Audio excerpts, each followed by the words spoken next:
Struggling to stop loving someone after a breakup? Everything you need to know about this topic is in today's video.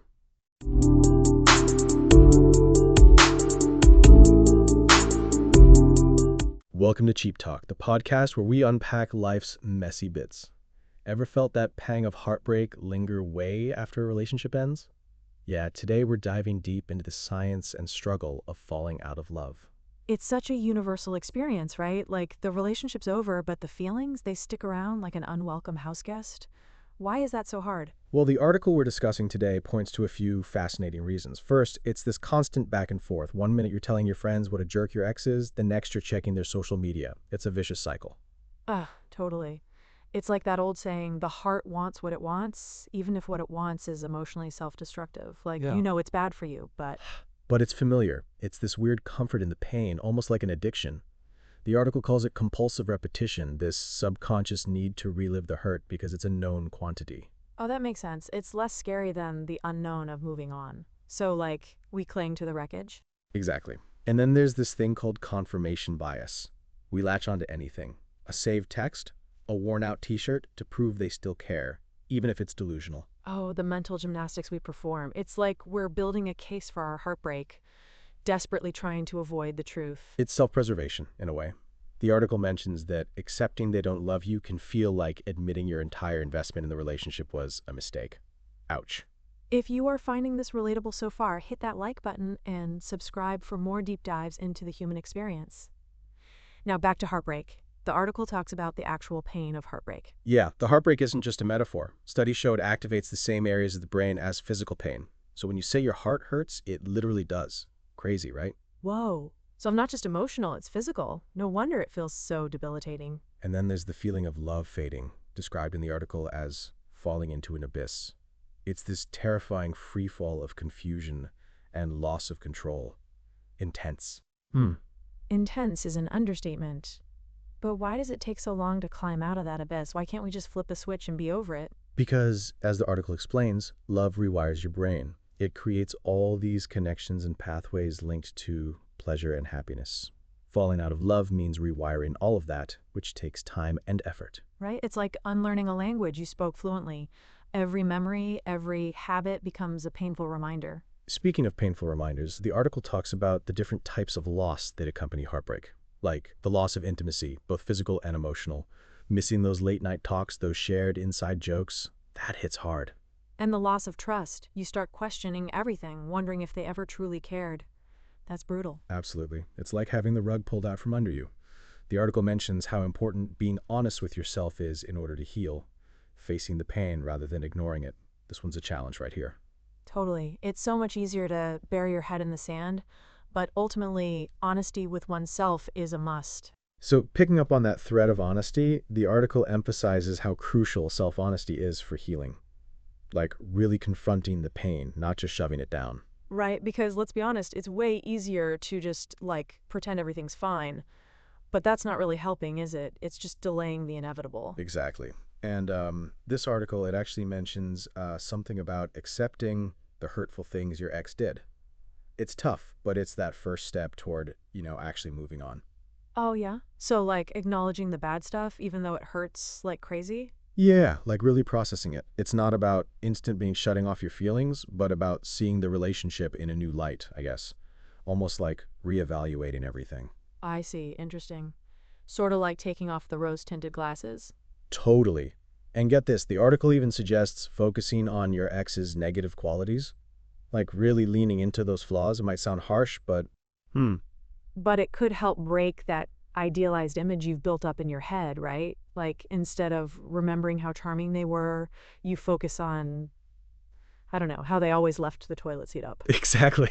Or, maybe how they were always late, or their weird obsession with collecting rubber ducks. Whatever it takes. Oh, the rubber ducks. Yeah, focusing on those quirks can definitely bring you back down to earth. It's like actively de-romanticizing them in your mind. So true. And it's not just about their individual flaws, but also the negative aspects of the relationship itself.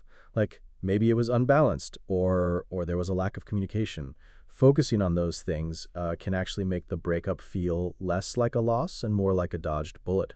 Definitely. If you are loving this raw and real conversation about heartbreak, please hit that subscribe button so you don't miss our future episodes.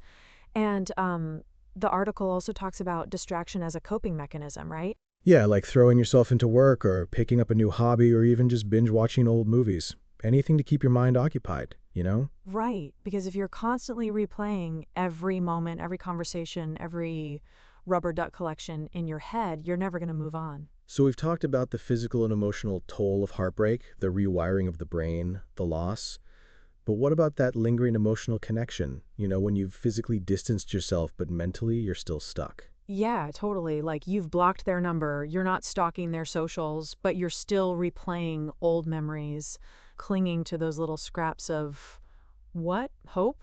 It's exhausting. It is, and this article talks about the importance of psychological disengagement, like really cutting those emotional ties, not relying on them for emotional support, not seeking comfort in past memories, that sort of thing. Oh, so it's not just about changing your behavior, but changing your mindset? That makes sense. It's like you can stop seeing someone, but that doesn't mean you stop thinking about them, right? Exactly. It's about retraining your brain to no longer view them as your emotional crutch, I guess. And it's hard. But the article suggests that once you truly disengage mentally, even if you do interact with your ex, they won't have that same emotional pull. Imagine that. Wow. So, like true emotional freedom, I mean, it sounds ideal, but how do you actually do that? It's not like flipping a switch. Right. The article compares getting over a relationship to the process of grieving. There are stages, painful stages, but it eventually leads to healing and growth, and it takes time. You have to be patient with yourself, not beat yourself up for still having feelings. So, it's okay to not be okay. It's okay to feel those waves of sadness or anger even months later. That's reassuring, actually. Absolutely. And if you're finding this helpful, be sure to hit that like button and share this with a friend who might be going through something similar. Let them know they're not alone in this. Hmm. Yes. Spread the love or the understanding anyway. Now, the article makes another interesting point about not letting heartbreak make you afraid of love itself, right? It's kind of a counterintuitive idea. Yeah, it is. It says that while love can bring pain, anger, disappointment, the whole shebang, it also brings joy, connection, and a sense of aliveness. It uses a powerful analogy, actually. Oh, what's that? The movie Marriage Story, you know, where the couple goes through this incredibly messy divorce. But even after all the hurt, there's this underlying love and appreciation. They've been through so much together, good and bad. It shaped them. Right. So, like, even the painful parts of love have value, they're part of the human experience? Exactly. It's about accepting the full spectrum of emotions that come with love, not just the good stuff. And this article even has a little interactive bit at the end. It asks how long it took listeners to get over someone and what methods helped them the most. We should definitely check out the comments section later. Hmm. Yeah, for sure. I'm always curious to hear other people's experiences. It's like a little support group, you know? And speaking of support, remember to subscribe to Cheap Talk for more deep dives into the messiness of life. We'll be back next week with another topic to unpack together. So we were talking about that tricky thing, psychological disengagement, right? Like, how do you actually detach emotionally from someone who was, such a big part of your life? Yeah, it's like you can delete their number, unfollow them everywhere, but they're still there in your head, taking up mental real estate, rent free. How do you evict them? You victim. I love that. Well, according to this research from Landslag and Van Streen, it's a bit like rewiring your brain. You have to actively create new neural pathways, new associations. Oh, so it's not just about stopping thinking about them, but about thinking about them differently? Yeah, exactly. It's about shifting your focus. Instead of dwelling on the good times, which, let's face it, is tempting, you start focusing on, well, let's just say the less romantic aspects of the relationship, almost like de-romanticizing the memory.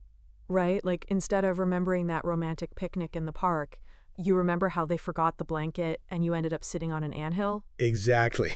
Or how they snored like a walrus, or or their bizarre obsession with collecting those miniature porcelain cats. Oh, the porcelain cats. That's a good one. So you basically replace the rose-tinted glasses with, I don't know, like a really blurry, unflattering Instagram filter? Perfect analogy. And this Slada, Gardner, and Finkel study, they talk about how breakups can really mess with your sense of self. Like, who are you without this person? It can be a real identity crisis. So part of this rewiring is about rediscovering yourself, independent of the relationship. That makes sense. It's like reclaiming your own narrative. So you're not just getting over them, you're getting back to you. Totally. And if you're feeling lost in that process, don't forget to hit that subscribe button. We'll be exploring more of these messy self-discovery journeys together. Yes, subscribe to Cheap Talk for your weekly dose of relatable chaos. Now, back to this rewiring. So you're focusing on a negative, rediscovering yourself. What else? Well, Saylor's research on falling out of love talks about this free fall feeling, like you're losing control, falling into an abyss. And to climb out of that abyss, you need to rebuild your sense of agency, take back the reins, so to speak. Oh, so it's about taking action, not just passively waiting for the feelings to fade? Exactly. It's about making conscious choices that move you forward, like setting boundaries, focusing on your own goals, building new connections. It's all about regaining that sense of control over your own life. I see. So, like, instead of wallowing, you're building, creating a new normal? Precisely. And speaking of building, Cross and his team did this fascinating study on social rejection and physical pain. Turns out they activate the same areas of the brain. So, heartbreak? It literally hurts, Whoa. So it's not just a metaphor that explains why it feels so debilitating, like you're physically wounded. right? And dealing with that pain, it's a process. There's no quick fix. This article in the Review of General Psychology talks about confirmation bias, how we tend to cling to anything that confirms our existing beliefs, even if those beliefs are, well, making us miserable. So, yeah, you have to actively challenge those thoughts, those biases that are keeping you stuck. So, like, even if it hurts, you have to face the truth. No more rose tinted glasses, no more clinging to porcelain cats. Exactly. It's about accepting reality, however uncomfortable. And remember, if you're going through this right now, you're not alone. Hit that like button and share this with a friend who might need to hear it. Heartbreak sucks, but you will get through it. Mm. Absolutely. And for more conversations about navigating life's messy bits, be sure to subscribe to Cheap Talk. We'll be back next week with another deep dive into the human experience. See you then. So we were talking about this whole psychological disengagement thing, right? Like, how do you actually detach from someone emotionally, especially when they were such a huge part of your life? Yeah, it's like they've moved out, but they're still crashing on your mental couch, eating all your emotional snacks. Rent free. How do you evict these emotional squatters? Love that analogy, evicting emotional squatters. Well, this Langer's-Lag and Sanchez research suggests it's a lot like rewiring your brain, creating new neural pathways, new associations. So, not just stopping the thought train, but laying down new tracks, redirecting it? Exactly. Shifting that focus. Instead of dwelling on those rose-tinted memories, which, let's be honest, is super tempting, you kind of flip the script, focus on the less glamorous parts of the relationship, de-romanticize the memory, so to speak. Mm. Like, instead of that magical first date at the fancy restaurant, you remember how they spilled spaghetti all over themselves and then blamed it on you? Precisely. Or maybe their interesting habit of clipping their toenails in bed, or their extensive collection of taxidermied squirrels. Oh, the squirrels. Okay, yeah, that definitely kills the mood. So you're basically swapping out those rose-colored glasses for, I don't know, a pair of those novelty glasses with the fake nose and mustache attached? Perfect. And this Slaughter, Gardner, and Finkel study, they found breakups can seriously mess with your sense of self. Like, who are you without this person? It's an identity crisis. So rewiring also means rediscovering you outside of the relationship. Right? Reclaiming your narrative. It's not just about getting over them, it's about getting back to you. And if you're struggling with that, hit that subscribe button. We've got more on self-discovery journeys coming your way. Yes, subscribe to Cheap Talk for your weekly dose of relatable chaos. Now, Saylor's research on falling out of love describes this free fall feeling, like tumbling into an abyss. And to climb out, you need to regain control. Take charge. So it's not about passively waiting for the feelings to fade, but actively doing something, taking action? Exactly. Making conscious choices, setting boundaries, focusing on your goals, building new connections. It's all about reclaiming your life. I see. Instead of wallowing, you're building, creating your new normal. I like that. And Cross and his team found that social rejection and physical pain, they activate the same brain regions. So heartbreak, it literally hurts, which is why finding healthy distractions is key. Binge watch some terrible reality TV, Learn to juggle chainsaws, whatever floats your boat. Chainsaw juggling, I'll add that to my list. Now, the article also mentions that whole confirmation bias thing, right? We cling to anything that validates our feelings, even if it's making us miserable. Totally. We're like emotional detectives, desperately searching for clues that they still care, even if the evidence is a blurry photo of them with someone who vaguely resembles us from the back. You got to challenge those thoughts, those biases. Face the truth, no matter how much it stings. So ditch the rose-tinted glasses, toss the taxidermed squirrels, and embrace the sting? Ouch. But also, yeah, it makes sense. And if you're feeling that sting right now, remember, you're not alone. Hit that like button, share this with a friend, and know that this too shall pass. It might feel like an eternity, but you will get through this. We promise. Absolutely. And for more on navigating the messy roller coaster of life, subscribe to Cheap Talk. We'll be back next week with another deep dive into the human experience. Until then, hang in there. So we were talking about this whole disentangling yourself emotionally after a breakup, right? It's like, how do you actually detach from someone who is so deeply intertwined with your life? Yeah, it's like they've moved out, but their emotional baggage is still piled up in your living room. How do you finally clear out that emotional clutter? Exactly. It's like decluttering your mind. This Langeslag and Sanchez research suggests it's a lot like rewiring your brain, creating new neural pathways, like forging new trails in your mental landscape. Ooh, I like that. So, not just stopping the thought train, but building a whole new railway system, diverting those thoughts onto a different track? Precisely. Shifting that focus. Instead of replaying the highlight reel, which, let's face it, is so tempting, you kind of hit the rewind button and edit the film. Focus on the outtakes, the bloopers, the less glamorous, real moments. Like instead of that romantic candlelit dinner, you remember how they talked with their mouth full the whole time? Or that weird snorting laugh they did? Exactly. Or maybe their unique taste in decorative garden gnomes. Garden gnomes. Oh, that's a good one. So you're trading in those rose-colored glasses for, I don't know, a pair of those goofy diffraction glasses that make everything look like rainbows and slightly distorted? Perfect. And this Slaughter, Gardner, and Finkel research, they found breakups can really mess with your sense of self. Like if you were defined by the relationship, who are you now? It's a real identity reboot. Right. It's like rediscovering your solo album after years of being in a band, reclaiming your individual sound. It's not just about getting over them, it's about getting back to you. And that's powerful. If you're on that journey of self rediscovery, hit that subscribe button. We have more on navigating those solo expeditions coming up. Yes, subscribe to Cheap Talk for your weekly dose of relatable realness. Now, back to this rewiring. So you're focusing on the less romantic outtakes, rediscovering your solo album. What else?